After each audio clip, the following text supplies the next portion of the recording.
Selamat datang Bapak dan Ibu dan yang berkebahagiaan menjadi hari panjang. Sebelum kami menyampaikan materi pada hari ini, izinkan saya menyampaikan pantun. Pagi-pagi jalan ke kota Bengkulu, sampai di pantai dan ke rumah membeli kue serabi. Selamat pagi Bapak Ibu Dewan Organisasi Satu di SKP 3 untuk prestasi. Baik Bapak Ibu, hari ini kami mencoba untuk menyampaikan tentang apa itu budaya positif.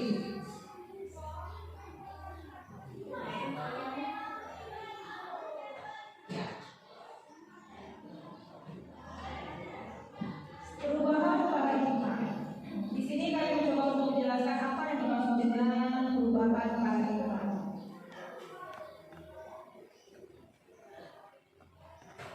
Filosofi pendidikan Ki Hajar Dewantara yang saat ini memang sedang diisinya ya, dicanangkan dalam program kurikulum Merdeka. Yang pertama, bukan tabula rasa, setiap anak lahir dengan kodrat atau bakatnya masing-masing. Budi pekerti yang berubah menuntut bakat anak agar anak dapat tumbuh dengan selamat dan bahagia. Guru ibarat seorang petani, sesuai kodrat alam dan kodrat zaman, berpihak pada murid. Ini filosofi pendidikan Ki Hajar Dewantara ya. Selanjutnya, apa sih tujuan pendidikan? Tujuan pendidikan ini menuntut segala kodrat yang ada pada anak-anak agar dapat mencapai keselamatan dan kebahagiaan setinggi-tingginya, baik sebagai manusia maupun sebagai anggota masyarakat. Jadi tujuan pendidikan ini kita harus memahami segala kodrat yang ada pada anak. Kita tidak bisa memaksa. Kalau dahulu kita selalu menganggap bahwa siswa atau anak peserta didik itu merupakan kanvas positif yang bisa kita isi dengan coretan atau apapun. Sementara bahwa dalam tujuan pendidikan Ki Hajar Dewantara saat ini dijelaskan bahwa anak itu sudah sesuai dengan kodratnya, kodrat alam dan kodrat zamannya. Kalau dulu mencatat, menulis itu memang sudah jadi kebiasaan kita di kelas dalam proses pembelajaran. Kalau saat ini memang kita harus mengimbangi kemajuan zaman, yaitu dengan program IT. Jika kita ketinggalan dalam hal tersebut, maka anak-anak tidak antusias lagi dalam menerima materi yang kita sampaikan.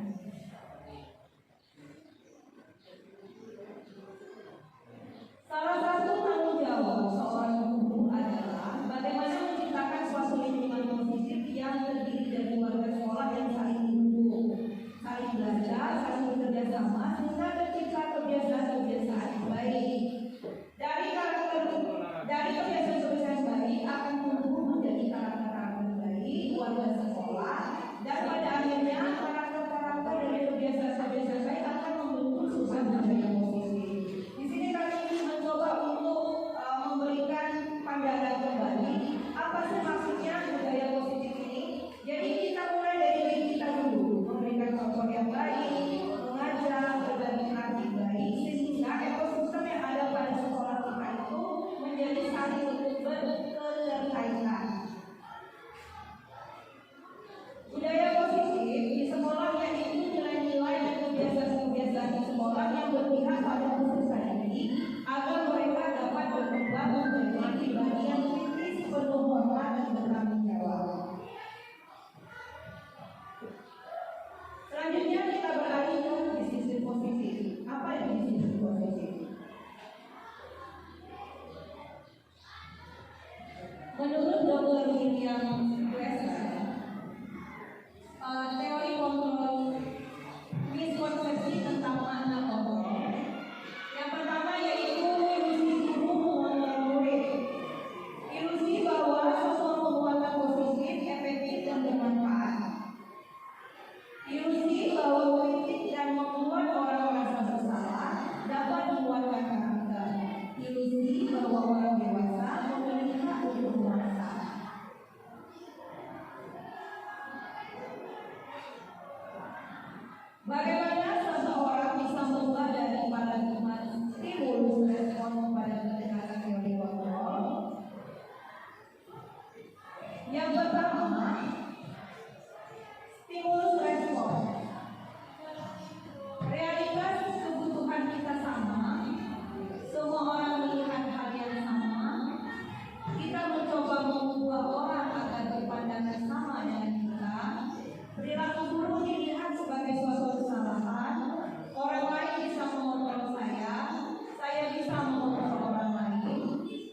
perasaan ada pada saat rujukan nyata, model berpikir menang atau kalah. Lalu apa yang disebut dengan teori kontrol? Realitas keseluruhan kita berbeda. Setiap orang memiliki gambaran yang berbeda. Kita berusaha memahami pandangan orang lain terhadap dunia. Semua perilaku memiliki tujuan. Hanya ada yang bisa mengontrol diri Anda. Anda tidak bisa mengontrol orang lain. Kolaborasi dan konsensus menciptakan pilihan-pilihan baru. Lalu model berpikir menang benar.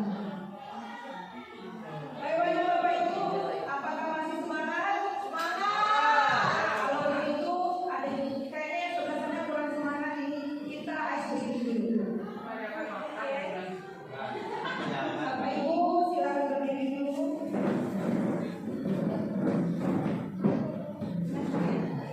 Silakan Pak Sofi.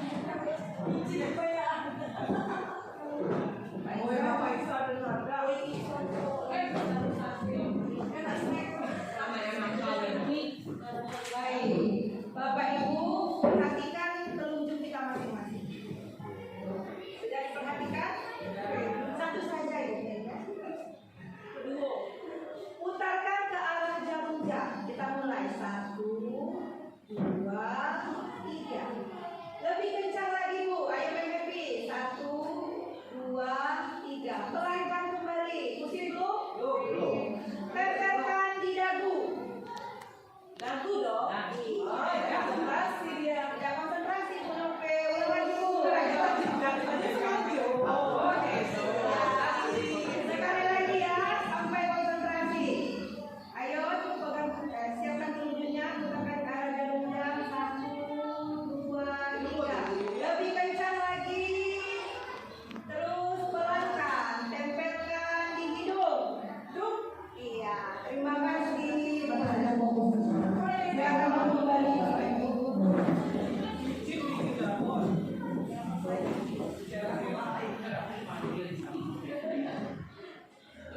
Baik, kita lanjutkan kembali ya Bapak Ibu. Apa makna disiplin? Bentar, sebelum kita menuju ke sana, mungkin ada dari rekan-rekan yang bisa memberikan masukan. Disiplin itu apa sih? Mungkin Pak Isa bisa memberikan kalimat tentang disiplin. Oh iya, kata Pak Isa saat aturan. Kalau Ibu itu apa kira-kira Bu? Apa itu? Oke, disiplin dulu. Silakan Bu. Disiplin itu apa ya? Tidak melanggar peraturan. Oh iya, tidak melanggar peraturan. Terima kasih. Mungkin Ibu Ika kesempatannya Bu. Disiplin menurut Ibu itu apa ya? Tepat waktu. Oke, baik. Dan kita dari masukan rekan-rekan sudah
Ibu, saya ucapkan terima kasih sudah hadir untuk di seminar kami tentang budaya positif, kemudian keyakinan kelas dan restitusi.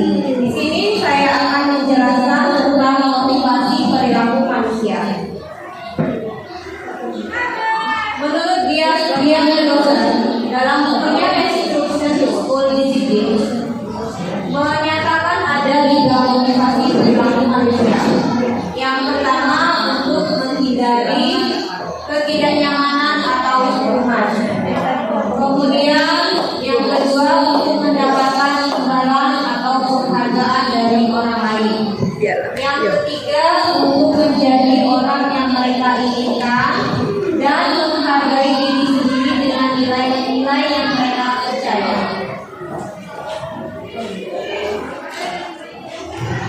Ini adalah lingkaran budaya positif di mana di dalamnya ada peraturan kelas. Dulu kita selalu melakukan setiap awal pelajaran itu membuat peraturan kelas. Ternyata sekarang dengan adanya mengikuti kegiatan CGP, ternyata peraturan kelas itu berubah menjadi keyakinan kelas. Dengan keyakinan kelas ini diharapkan akan menjadi lingkungan yang positif untuk anak-anak kita nantinya. Lalu kemudian akan berubah menjadi suatu budaya positif.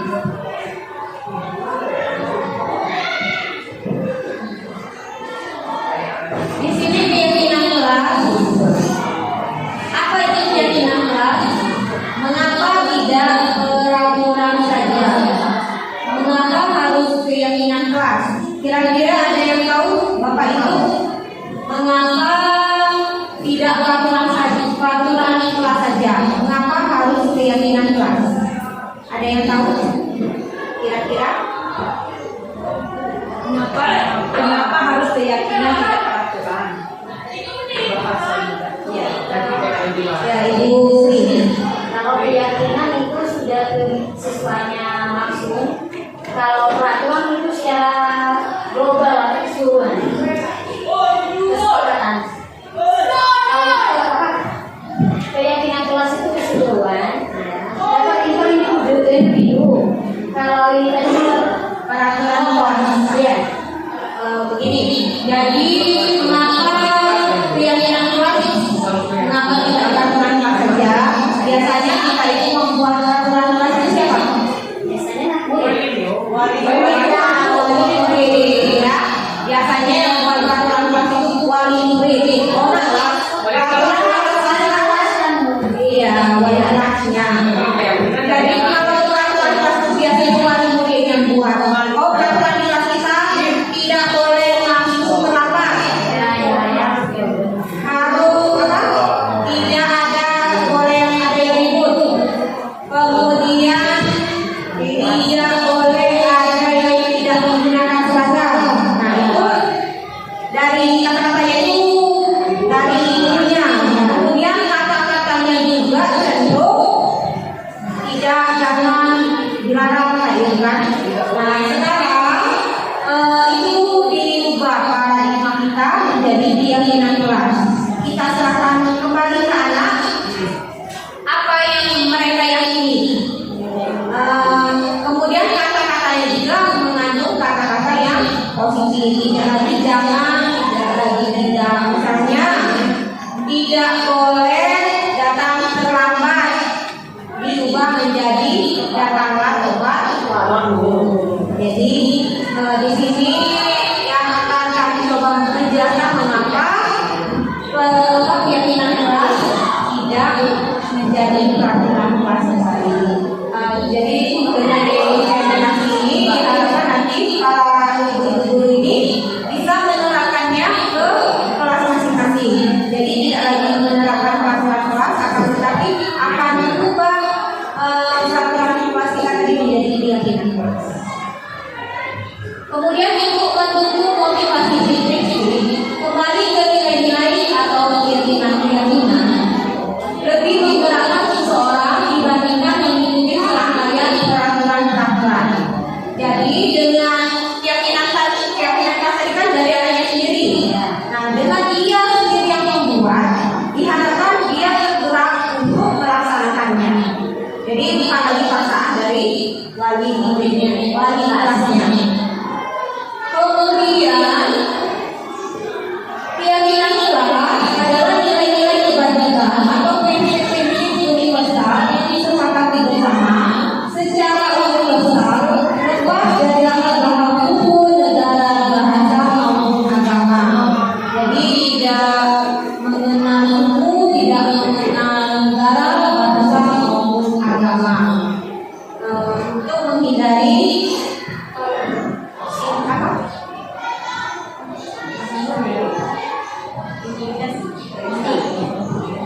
tidak ada terjadi intimidasi.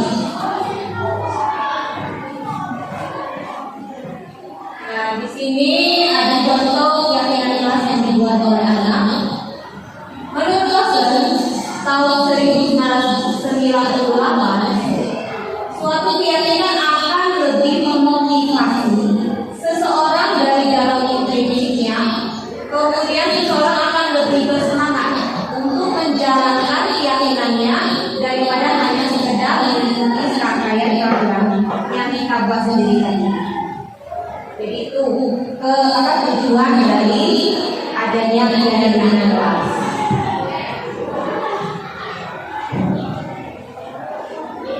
Di sini bagaimana pembentukan keyakinan kelas. Keyakinan kelas itu bersifat abstrak daripada peraturan yang lebih rinci dan konkret. Kemudian keyakinan kelas itu berupa pernyataan-pernyataan yang universal yang saya sebutkan tadi. Kemudian pernyataan keyakinan kelas yang biasa dibuat dalam bentuk positif. Jadi tidak ada lagi yang kalimat negatif seperti jangan, tidak boleh, dilarang. Kemudian keyakinan kelas sebenarnya tidak terlalu banyak sehingga mudah diingat dan dipahami.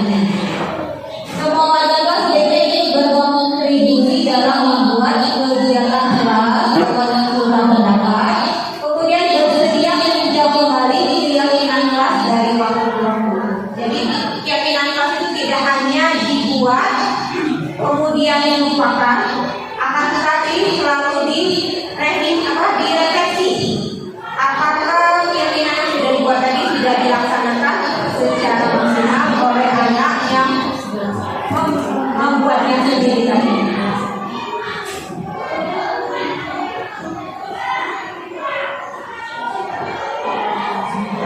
Kemudian hukuman, konsekuensi, dan restitusi. Hukuman bersifat berencana atau tiba-tiba. Murid atau anak disakiti oleh suatu perbuatan atau kata-kata.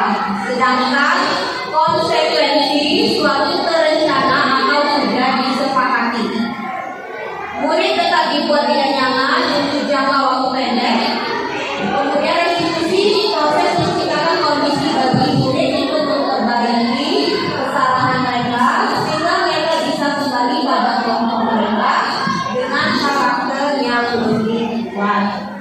Dari sini apakah sudah bisa Bapak Ibu membedakan antara hukuman, konsekuensi, dan restitusi? Jadi kalau hukuman itu biasanya misalnya anak datang terlambat, kita suruh bersih-bersih atau kita suruh berdiri lapangan, itu artinya hukuman. Kemudian konsekuensi artinya peraturan itu sudah ada dibuat, sudah disepakati. Misalnya kalau terlambat 15 menit dia harus kerja, atau kalau dia datang terlambat dia harus membuat perjanjian. Itu artinya konsekuensi. Sedangkan kalau restitusi itu akan lebih dijelaskan kembali oleh Ibu Yanti. Nah, di sini ada tindakan guru berikut hukuman atau konsekuensi. Mencatat satu kali di dalam buku kalimat, saya tidak akan terlambat lagi karena terlambat bersekolah. Kira-kira itu hukuman atau konsekuensi? Itu ya, hukuman. Ya, coba dibuka. Ya, betul. Nah, kemudian pertanyaan kedua, lagi mengenai lapangan basket 2 kali karena terlambat hadir di sekolah. Kira-kira apa? Hukuman.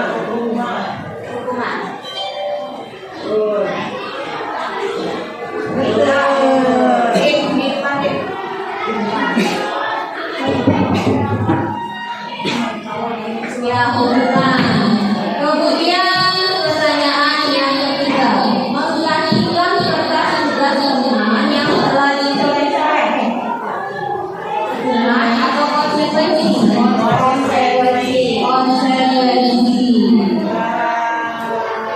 kemudian yang keempat,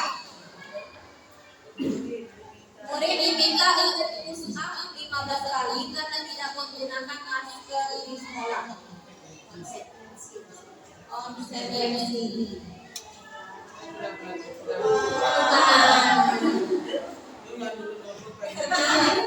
Dimana itu dia diminta push up 15 kali. Artinya dianya apa? Otomatis pada hari itu terjadi pimpinan. Kemudian yang kelima, membersihkan tumpahan air di meja tulis karena tersenggol pada saat belajar. Konsekuensi. Ya. Kemudian yang keenam, meminta murid tidak mengenakan sepatu seharian di sekolah karena tidak mengenakan sepatu hitam. Gimana baru konsekuensi?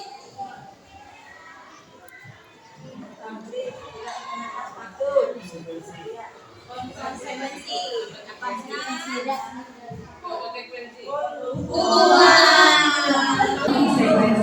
Yang ketujuh, tadi memiliki lapangan basket 2 kali karena selama 10 menit untuk pelajaran BJK.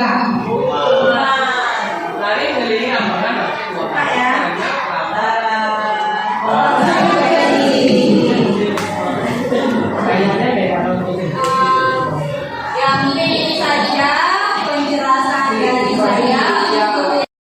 Baiklah Bapak Ibu, kita akan melakukan diskusi bagaimana kita membuat sebuah peraturan kelas menjadi suatu keyakinan kelas, dan nanti dari keyakinan kelas itu kita akan melihat apa nilai kebajikan apa yang ingin kita tuju dari keyakinan kelas tersebut. Kemudian nanti ada juga diagram Y dan diagram T. Untuk itu nanti kami akan memberikan modul untuk Bapak sebagai literasi untuk membaca dan membuat peraturan kelas, keyakinan kelas dan kalimat tersebut.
Di depan peraturan kelasnya, keyakinan kelasnya dan nilai kebajikan.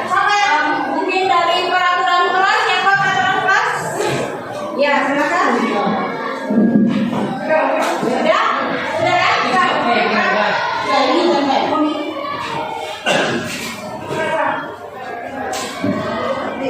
Silakan menempel di peraturan kelas.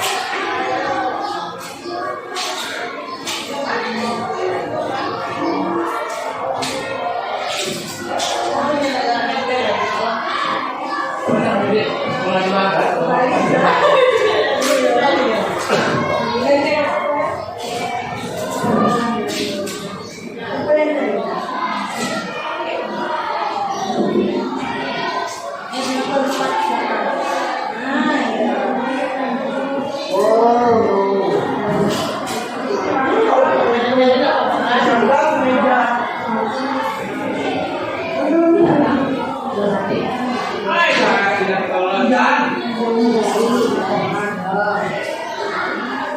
realisasi masih tak.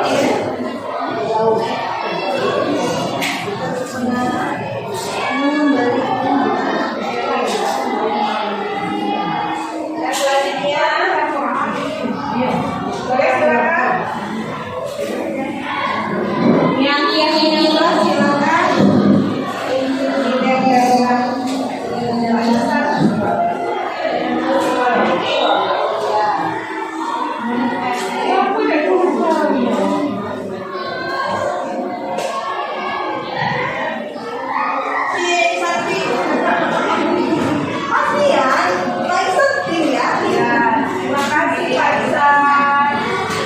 Ya, untuk nilai kebajikan.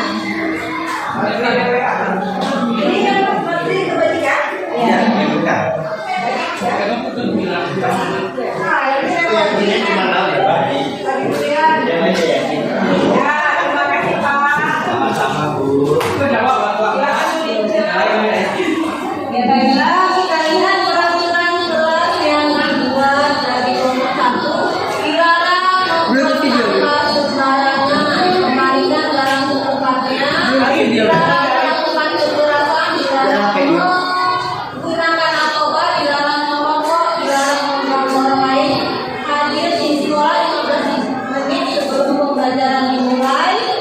Gunakan masker, tidak boleh kata-kata dan kontrol. Ya, ini adalah peraturan kelas yang biasa kita buat di kelas. Nah, sekarang keyakinan kita adalah coba lihat. Terima kasih Bunda. Baik Bapak Ibu, kita sama-sama baca yang kedua, buatlah sampah pada rumahnya.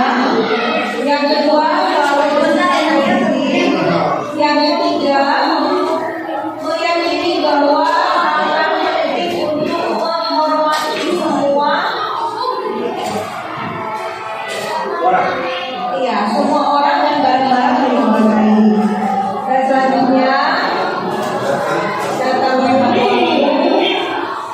dan mengakui bahwa sangat penting untuk menghormati semua orang dan barang yang dihargai. Dan yang terakhir, senantiasa menjadi diri yang terbaik. Kemudian tentang keyakinan kelas, selanjutnya tentang nilai kebajikan akan disampaikan oleh Ibu. Ini tidak boleh ya.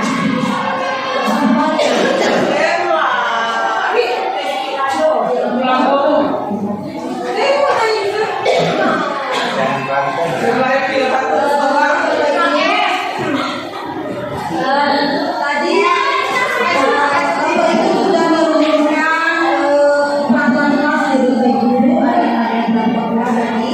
Nah dari peraturan kelas ini kita masukkan ke keyakinan kelas, yaitu dan terakhir yaitu nilai kebajikan. Nah, jadi dari nilai-nilai yang diyakini oleh siswa kita akan masukkan nilai-nilai kebajikan apa yang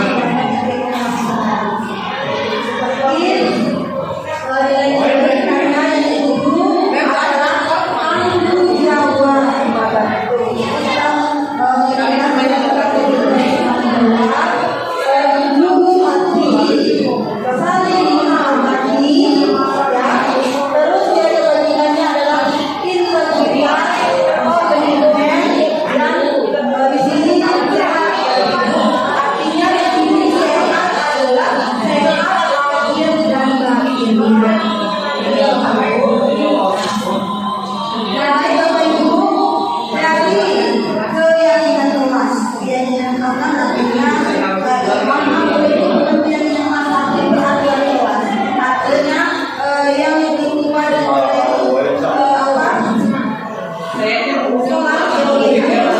sekolah kita juga menjadi keyakinan kelas, nilai-nilai yang diyakini oleh kelas dan dan di sini kita harapkan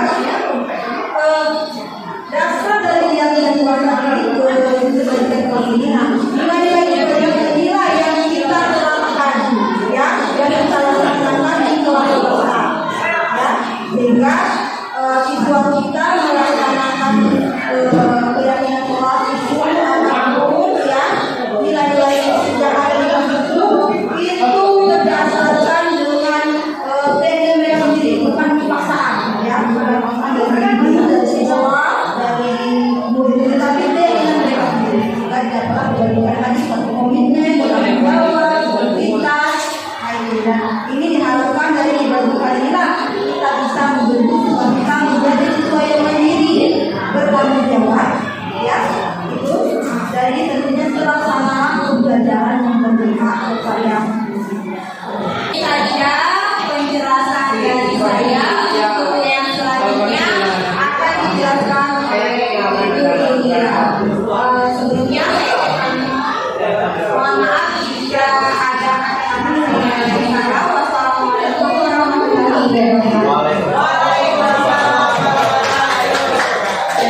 Kenapa bisa masuk ke dalam dunia itu sekolah?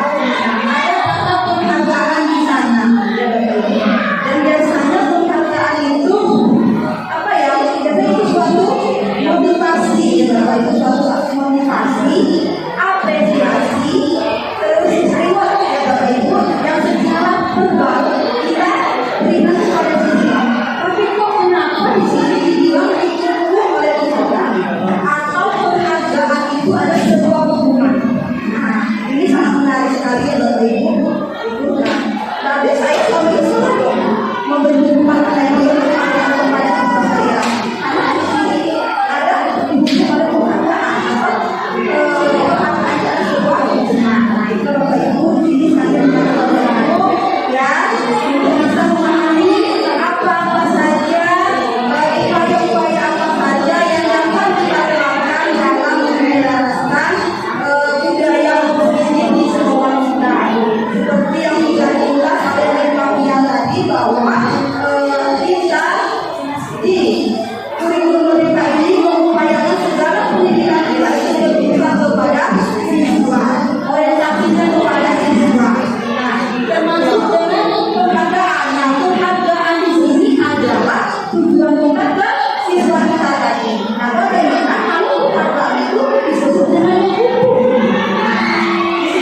membahas membedah sebuah kasus.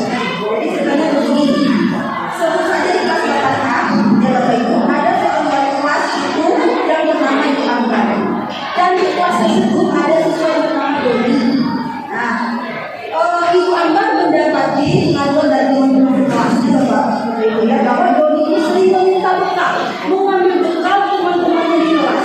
Sehingga yang dilakukan oleh Doni tadi tidak membuat nyaman teman-teman kelas. Nah, jika kita merujuk pada menegakkan disiplin positif, ya, yang sudah kita bahas di awal tadi, ya, apa yang harus dilakukan oleh anak? Ya, pastinya kalau pertanyaan ini dong kepada dirinya, kenapa Doni yang begitu? Apa alasannya seperti itu ya? Jadi di sini bertahan hidup, ya. Jadi apa kebutuhan yang berusaha dipenuhi oleh Doni tadi sehingga dia berlaku dan demikian mengambil bekal teman-temannya sehingga teman-temannya merasa tidak nyaman oleh Doni tadi. Nah, jadi yang pertama yaitu kebutuhan bertahan hidup atau survival, ya, artinya kebutuhan yang bermanfaat seperti kebutuhan makan, kesehatan, rasa aman, baik seperti keamanan. Nah itu. Jadi jika ditanya kepada Doni kenapa dari yang itu, maka Doni mengatakan bahwa karena ibu saya tidak punya bekal sama saya Bu, terus saya merasa lapar, makanya saya mengambil bekalnya. Nah di sini kebutuhan yang Doni mau penuhi adalah kebutuhan bertahan hidup karena ingin memenuhi rasa lapar. Yang kedua yaitu kasih sayang dan rasa terima atau love indulgence. Artinya di sini suatu kebutuhan, suatu hubungan, koneksi yang baik, rasa ingin diterima di dalam anggotanya. Nah itu, ya, rasa ingin memberi sayang, rasa ingin menerima kasih sayang. Nah, jika ditanya kepada Doni kenapa Doni mengambil bekal temannya tadi, ya, maka Doni menjawab bahwa saya senang melihat teman-teman saya saya senang melihat teman-teman saya mereka begitu dan saya dengan saya melakukan seperti itu dia menjadi mereka perhatian sama saya. Nah itu ya, artinya di sini kebutuhan dasar yang berusaha Doni penuhi adalah kebutuhan kasih sayang dan rasa diterima. Terus yang ketiga yaitu kebutuhan kebebasan atau freedom. Nah ini artinya kalau kebebasan seperti kita ini bebas ya, ingin mandiri, ya, otonomi itu mandiri itu Pak Tri, ya, ini kamu tuh Pak Tri otonomi ya, karena Pak Tri ini orang daerah desa ya, itu. Nah, jadi di sini kebutuhan dasar manusia kebebasan ini adalah siswa itu ingin melakukan sesuatu keinginannya. Merujuk kepada kasus Doni tadi, tanya sama Bu Ambar, kenapa Doni ini mengambil bekal temannya? Maka Doni menjawab bahwa saya bosan ya, saya bosan dengan teman sekolah saya ingin mencoba berbagai makanan ya teman-teman saya. Nah artinya di sini kebutuhan dasar yang harus dilakukan oleh Doni itu adalah memang kebutuhan dasar manusia akan kebebasan kata Doni. Dan kebutuhan dasar manusia adalah kesenangan. Nah kesenangan atau fun. Artinya di sini kebutuhan ingin bersenang-senang, ya, ingin bermain-main, tertawa, gitu. Dan itu ditanya kepada Doni, alasan dia kenapa dia mengambil bekal temannya, maka Doni menjawab saya itu saja untuk melihat ekspresi teman-teman saya, ya, dengan wajah kesal mereka karena bukan mereka diambil.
menerima nilai-nilai tersebut diterapkannya dalam pikiran dalam dunia berbalikan mereka.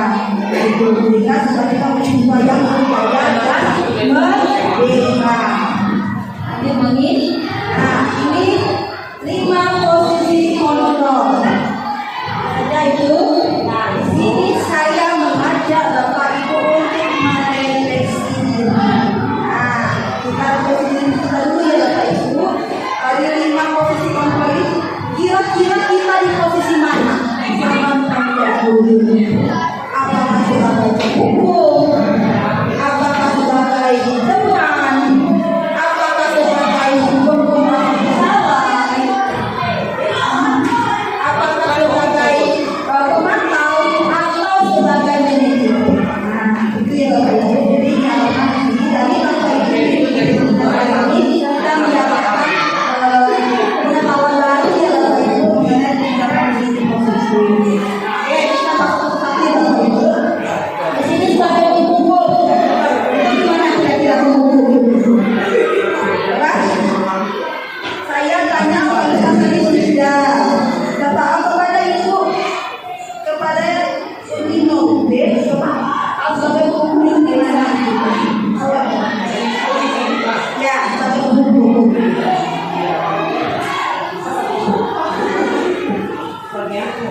Ya, sebagai pemukul itu dia seperti apa? Terima kasih. Pemukul siswa itu.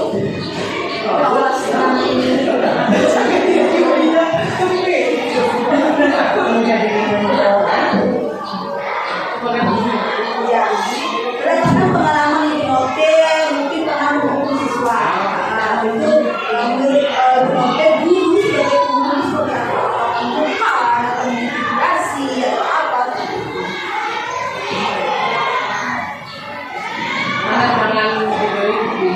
Jangan diberi hukuman, tapi dengan cara pendekatan bahasa. Apa itu hukuman? Hukuman ada kadang-kadang dulu berlatih di lapangan, ada di jongkok. Kalau nanti saya berlungkuk.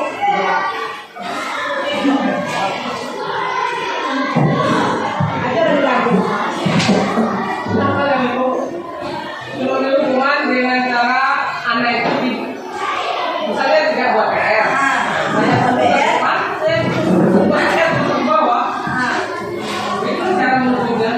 Tapi dengan mengerjakan tugas yang sama. Tidak buat PR, terus itu Bukan yang ke depan, ke depan, ke bawah, buat PR. Ini juga ya. Kita nanti note itu. Boleh dibagi sama saya ada yang lain apa Tri? Boleh? Yang mana Bu? Yang posisi dulu sebagai pemukul. Oh, presiden.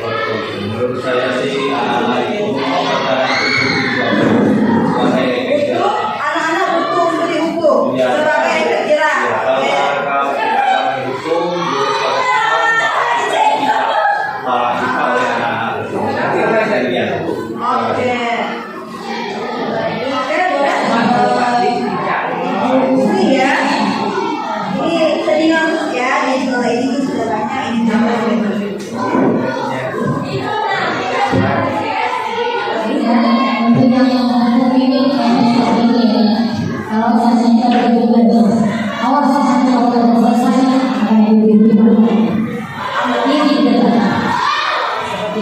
Oke, luar biasa sekali. Memang itu sangat real ya kenyataan itu. Saya harusnya mencoba yang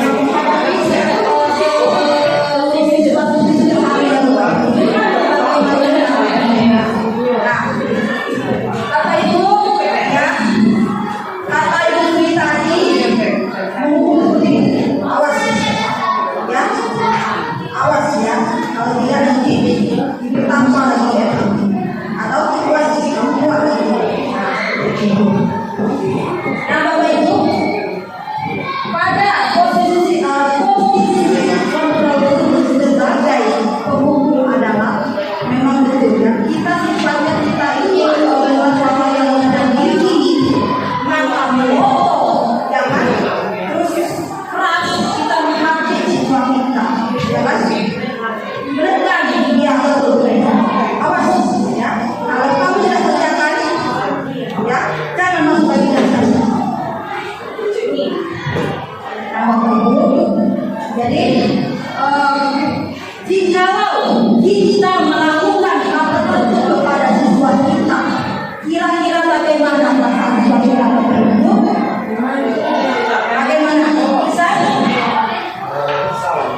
Ibu.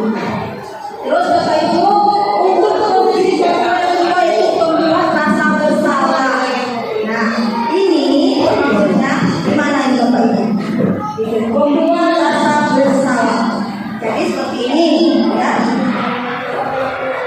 Oh, nanti. Nah, kita di sini dulu, ya.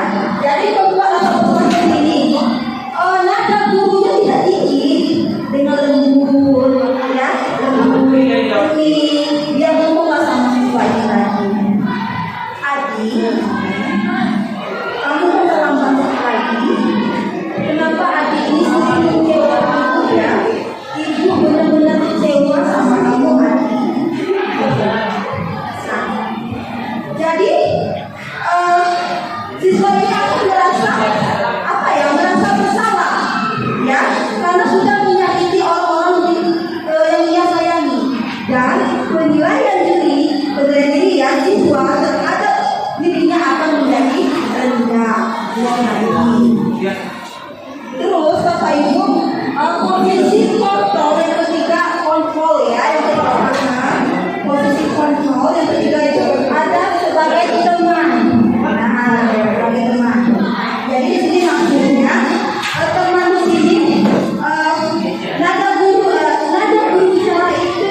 Kira-kira posisi dan Devi selama ini.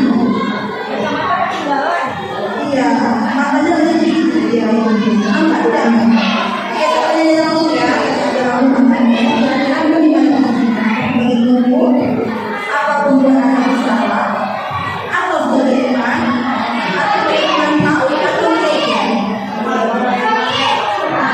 Boleh? Ngomong di sini.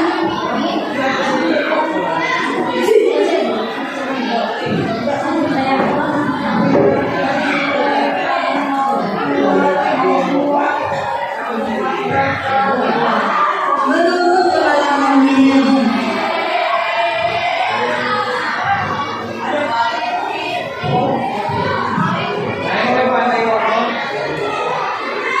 biasanya, ya, saya lebih ke teman, ya, anak, tidak memihak, tidak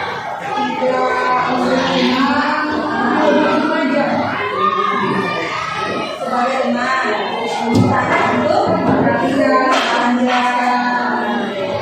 dengan bergurau di orang yang nyaman.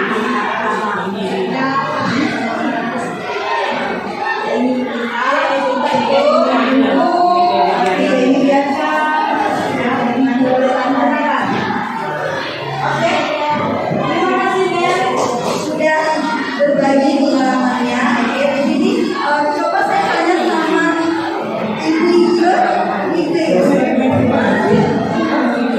sebentar Ika boleh berbagi pengalamannya selama ada di ibu biar kita kesimpulannya bersama. Jangan tahu namanya kita merefleksi diri kita sampai.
Assalamualaikum warahmatullahi wabarakatuh.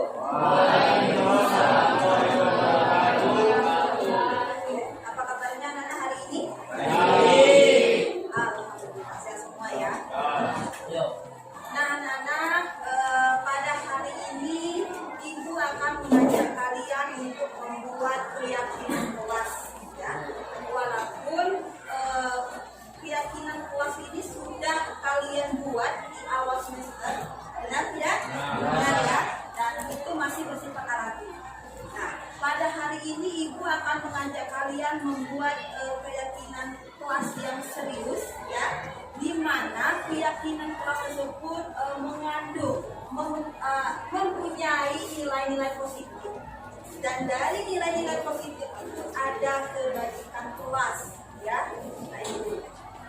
Yang terpenting dari ini didapat kebajikan kelas tadi. Nah itulah ya yang kalian terapkan di sekolah, terutama di kelas ini ya.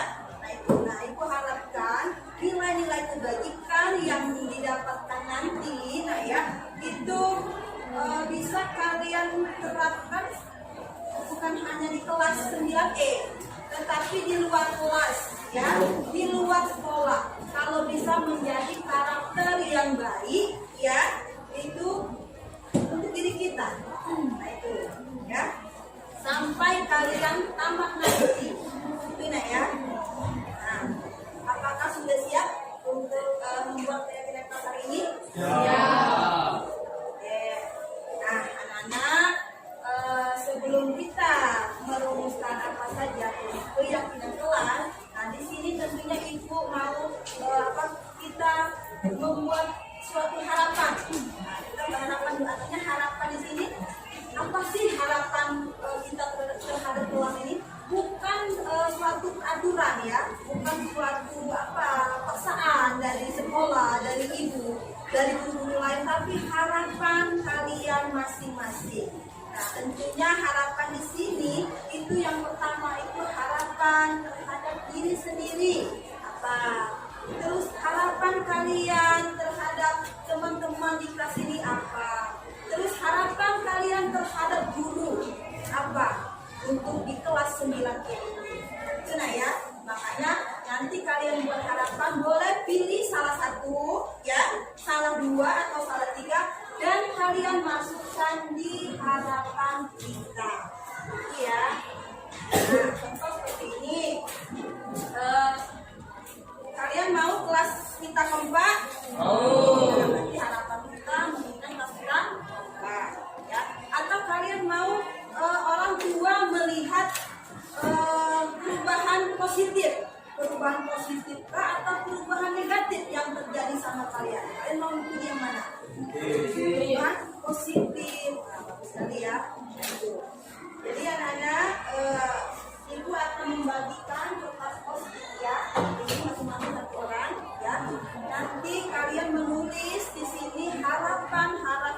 kalian.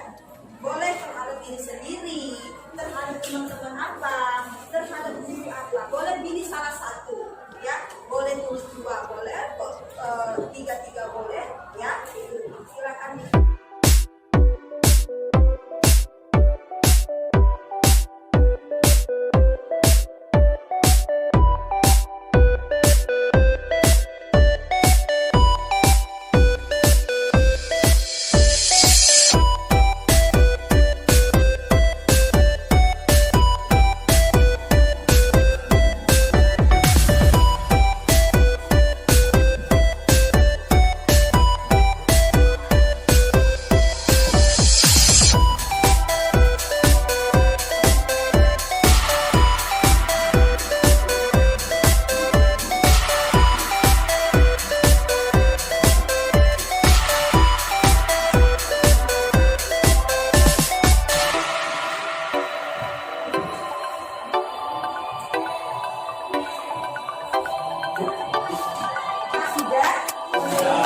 Harapan-harapan positifnya terhadap kelas kita. Sudah? Oke, sekarang ini kalian menempelnya ke depan.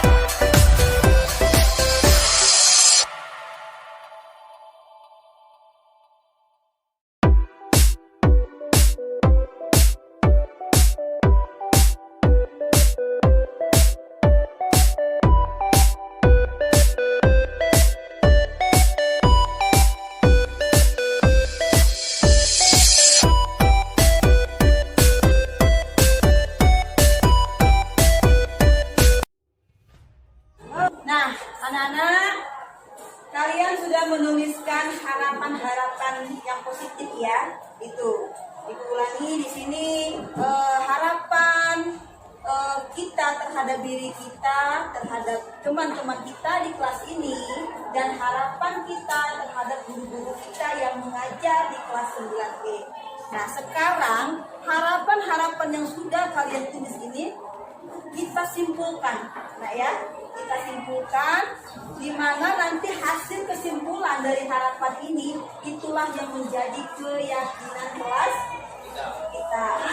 Ya. Dari depan. Nah, ini tadi sudah disimpulkan ya. Harapan-harapan kita ya di sini semuanya sangat positif. Nah, sekarang dari yang kita simpulkan bersama-sama, yang awalnya dari harapan kita tadi, kita menuju keyakinan kelas. Oke, nah, perhatian ke depan lagi, ya. Kalian sudah membuat keyakinan kelas, ya, di kelas 9E. Nah, sekarang kita bacakan terlebih dahulu bersama-sama, ya. Sama ya. Oke, 1, 2, 3.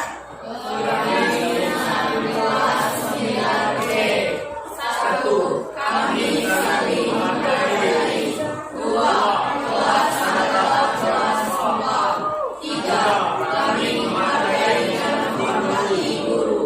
4. Kami mempunyai integritas diri dan bertanggung jawab. 5. Kami menjaga kebersihan kelas. 6. Guru di kelas lebih perhatian dan bijaksana. 7. Kami selalu disiplin dan menjaga aktivitas sekolah.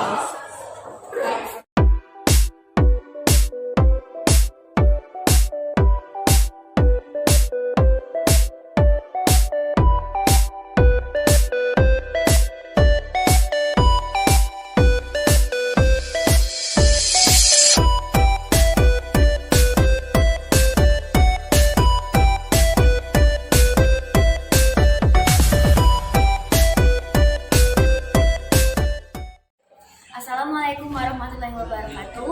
Perkenalkan, saya Rahma Wafaza dari kelas 9E. Tadi saya dan teman-teman saya membuat keyakinan kelas bersama dengan Ibu Yulia. Semoga saya dan teman-teman saya dapat menjalankan keyakinan kelas yang kami buat dengan konsisten. Terima kasih Bu Yulia. Wassalamualaikum warahmatullahi wabarakatuh. Assalamualaikum warahmatullahi wabarakatuh. Perkenalkan, saya Ibu Rismarini, biasa dipanggil Ibu Rini. Saya mengajar matematika di SMP Negeri 1 Selayang dan saya merupakan teman sejawat dari Ibu Yulia Mustu. Kemarin, saya mengikuti diseminasi tentang budaya positif. Budaya positif ini sangat penting sekali kita terapkan di sekolah guna untuk membentuk karakter dari para siswa. Nah, mulai hari ini saya akan menerapkan budaya positif ini di sekolah saya dan juga saya akan menerapkannya di kelas-kelas yang saya ajar. Terima kasih saya ucapkan kepada Ibu Yulia, sukses dan semangat selalu dalam mengikuti program pendidikan guru penggerak. Wassalamualaikum warahmatullahi wabarakatuh.